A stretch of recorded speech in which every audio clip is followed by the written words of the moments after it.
Welcome to my channel professor Amit. तो आज हम डिस्कस करेंगे पैनक्रियाज और उसके वेरियस हार्मोन्स के बारे में। पैनक्रियाज का एक हेट्रोक्राइन ग्लैंड है, यानी कि उसमें एक्सोक्राइन पोर्शन भी प्रेजेंट है और उसमें एंडोक्राइन पोर्शन भी प्रेजेंट है। अगर हम बात करते हैं एक्सोक्राइन पोर्शन की तो उसमें हमारे पास आते हैं एस्टर्नल एंड डक्ट टिश्यू, और अगर हम बात करते हैं एंडोक्राइन पोर्शन की तो उसमें हमारे पास आएंगे आइसलैंड ऑफ लैंगरहैंस। जैसे कि आप इस डायग्राम में देख सकते हैं, जो हमारे पास आइसनर सेल्स हैं वो अपनी स्क्रीशन को एक डक्ट के जरिए स्क्रीट आउट कर रहे हैं, और जो हमारे पास आइसलैंड ऑफ लैंगरहैंस सेल्स हैं वो क्या कर रहे हैं, वो विदाउट डक्ट यानी कि अपनी स्क्रीशन को सीधा वो ब्लड में स्क्रीट आउट कर रहे हैं। तो देखिए, आइसलैंड ऑफ लैंगरहैंस में मेनली हमारे पास दो टाइप्स के सेल प्रेजेंट होते हैं, alpha cells and beta cells. जो हमारे पास बीटा सेल्स होते हैं वो इंसुलिन की स्क्रीशन करने का काम करते हैं, और जो हमारे पास अल्फा सेल्स होते हैं वो ग्लूकागोन की स्क्रीशन करने का काम करते हैं। तो पहले हम डिस्कस करेंगे इंसुलिन के फंक्शंस के बारे में, फिर हम डिस्कस करेंगे ग्लूकागोन के फंक्शंस के बारे में।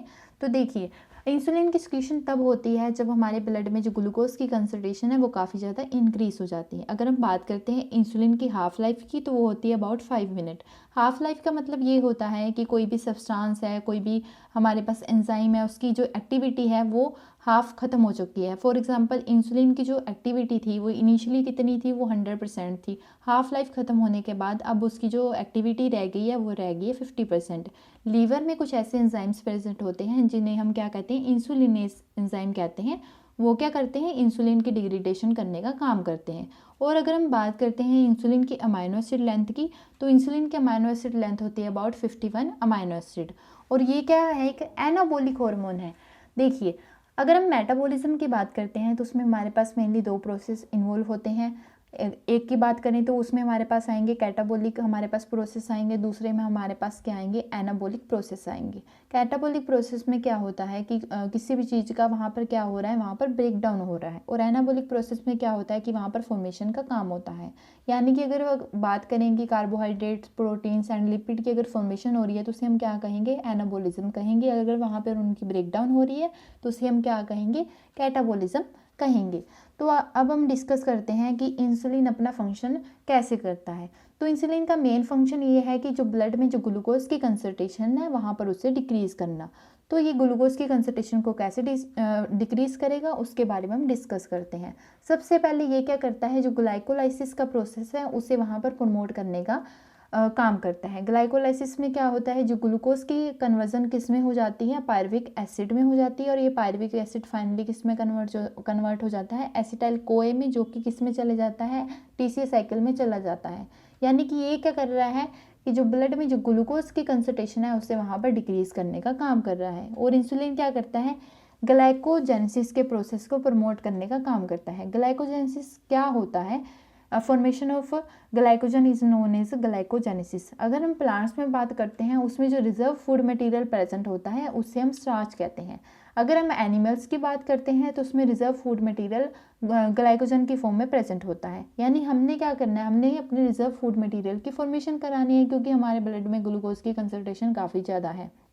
तो देखिए, ये तो जो प्रोसेस थे कि जो इंसुलिन स्टिमुलेट करने का काम कर रहा था। फिर हमारे पास कुछ ऐसे प्रोसेस भी होते हैं जिसको इंसुलिन इनहिबिट करने का काम करते हैं। तो उसमें हमारे पास आते हैं ग्लूकोनियोजेनेसिस। अगर हम ग्लूकोनियोजेनेसिस टर्म को अगर हम ब्रेक डाउन करते हैं तो देखिए, ग्लूको मीन्स ग्लूकोज, न्यू मीन्स की न्यू, और जेनेसिस मीन्स की फॉर्मेशन, यानी कि ग्लूकोज की फॉर्मेशन होना from the non glucose sources. यानी कि हमें ग्लूकोज के कंसंट्रेशन को डिक्रीज करना है, हमें इंक्रीज नहीं करना। तो इंसुलिन क्या करता है, ग्लूकोनियोजेनेसिस के प्रोसेस को इनहिबिट करने का काम करता है। फिर हमारे पास आता है ग्लाइकोजेनोलाइसिस। ग्लाइकोजेनोलाइसिस में क्या होता है, जो ग्लाइकोजन की ब्रेक डाउन हो जाती है।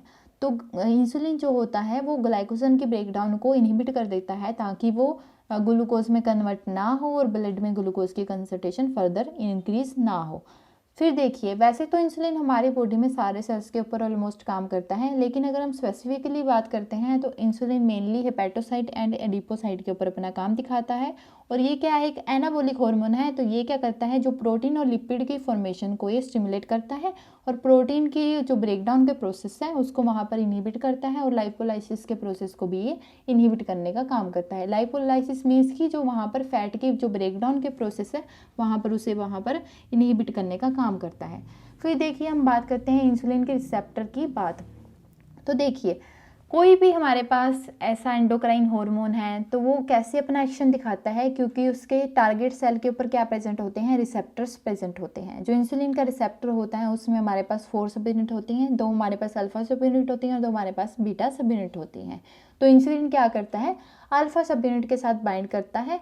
और देखिए बीटा सब यूनिट जो हमारे पास प्रेजेंट होती है, इसकी जो साइटोप्लाज्मिक साइड होती है उसमें क्या प्रेजेंट होती है, एक एक्टिविटी प्रेजेंट होती है जिसे हम कहते हैं टायरोसिनेज काइनेज एक्टिविटी कहते हैं। तो जैसे ही इंसुलिन अपने जो अल्फा सब यूनिट के साथ बाइंड किया, अपने रिसेप्टर के अल्फा सब यूनिट के साथ बाइंड किया, उसके बाद जो बीटा सब यूनिट में टायरोसिनेज काइनेज एक्टिविटी हो जाती है वो वहाँ पर स्टिमुलेट हो जाती है।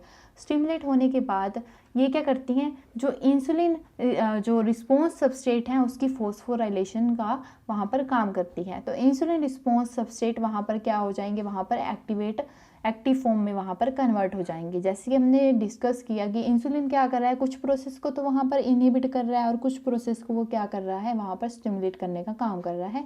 यानी कि insulin with the help of अपने जो रिसेप्टर है यहाँ पर आपको जो दिखाया गया है उसके द्वारा वो अपना काम दिखाता है।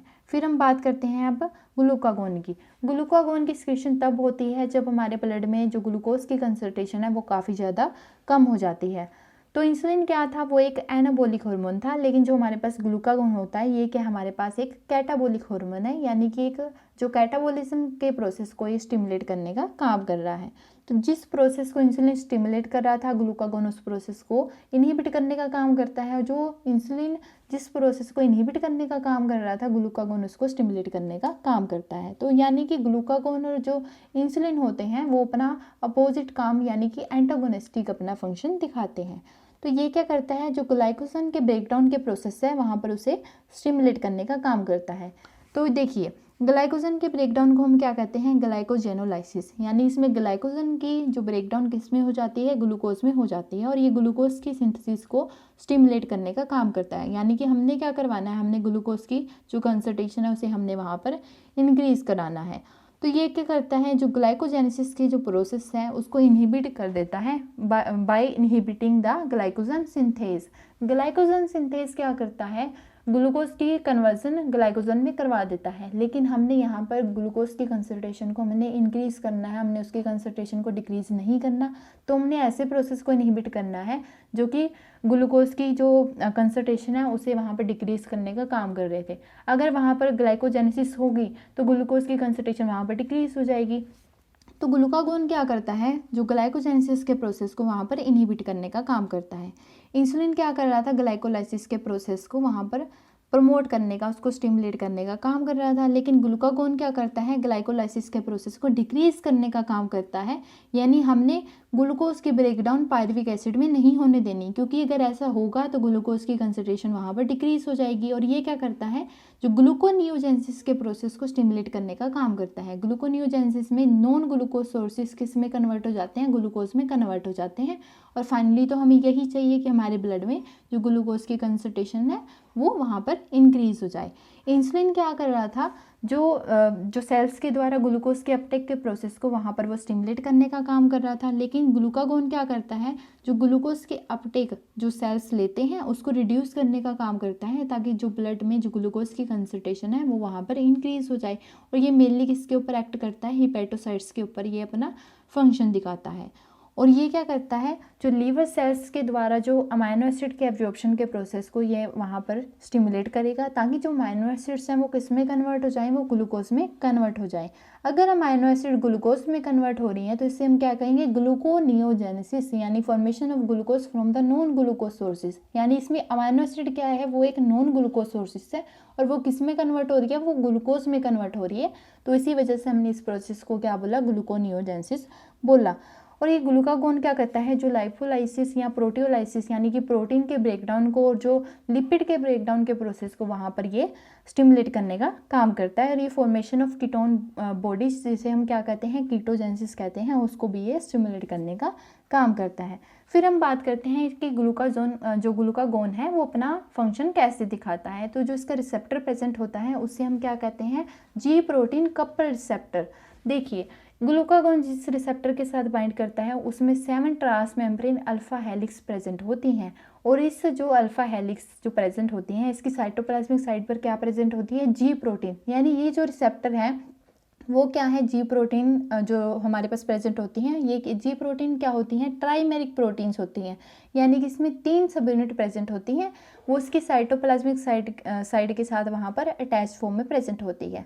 तो देखिए, जब ग्लूकागोन वहाँ पर प्रेजेंट नहीं है, यानी कि वो अपने रिसेप्टर के साथ वहाँ पर बाइंड नहीं किया हुआ है, तब जो अल्फा सब यूनिट होती है वो बीटा एंड गामा सब यूनिट के साथ वो इकट्ठी हैं, यानी कि हम बोल सकते हैं कि वो तीनों एक साथ प्रेजेंट फॉर्म में वहाँ पर रहती हैं। और जो अल्फा सब यूनिट है वो जीडीपी के साथ वहाँ पर अटैच फॉर्म में रहती हैं। अगर जो ग्लूकागोन है वहाँ पर अटैच हो गया तो जीडीपी की रिप्लेसमेंट किससे हो जाती है, जीटीपी से हो जाती है। यानी कि वो हट जाता है जीडीपी और उसकी अटैचमेंट वहाँ पर कहाँ से हो जाती है, वहाँ से जीटीपी के साथ हो जाती है।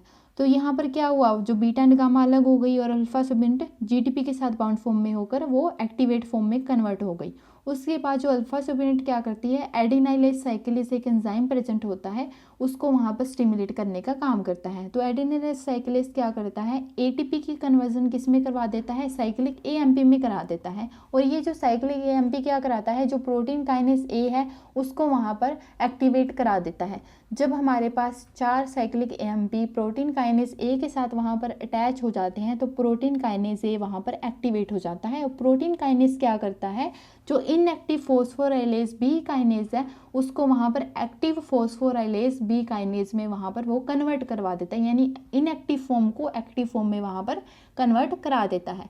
उसके बाद ये हमारे पास जो एक्टिव फॉस्फोराइलेज बी काइनेज है ये क्या कराता है, जो इनएक्टिव ग्लाइकोजन फॉस्फोराइलेज बी है उसको किस में कन्वर्ट करा देगा, उसको एक्टिव फॉर्म में कन्वर्ट करा देगा। अब ये जो एक्टिव फॉर्म में हमारे पास बना है ग्लाइकोजन फॉस्फोराइलेज बी, ये क्या कराता है, ग्लाइकोजन की कन्वर्जन किस में करा देता है, ग्लूकोज 1 फॉस्फेट में, वो फाइनली किस में कन्वर्ट हो जाता है, ग्लूकोज में कन्वर्ट हो जाता है।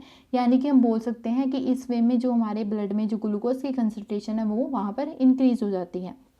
तो देखिए, प्रोटीन काइनेज क्या करता है, एक और जो एंजाइम है उसको इनहिबिट करने का काम कर रहा है। ये जो एंजाइम है इसको तो वो एक्टिवेट कर रहा है, लेकिन एक ऐसा एंजाइम होता है जिसको ग्लूकागोन, यानी कि हम इनडायरेक्टली बोल सकते हैं जो प्रोटीन काइनेज ए होता है वो उसको वहाँ पर इनहिबिट करने का काम करता है। तो ग्लूकागोन क्या करता है या प्रोटीन काइनेज ए क्या करता है, जो ग्लाइकोजन सिंथेस एंजाइम होता है उसको वहाँ पर इनहिबिट करने का काम करता है, क्योंकि ग्लाइकोजन सिंथेस क्या करा रहा है, ग्लाइकोजन की फॉर्मेशन कराने का काम करा रहा है, लेकिन हमें ऐसा काम नहीं करने देना। तो इसमें क्या होता है, ग्लाइकोजन सिंथेस जो एंजाइम होता है वो इनएक्टिव फॉर्म में वहाँ पर कन्वर्ट हो जाता है।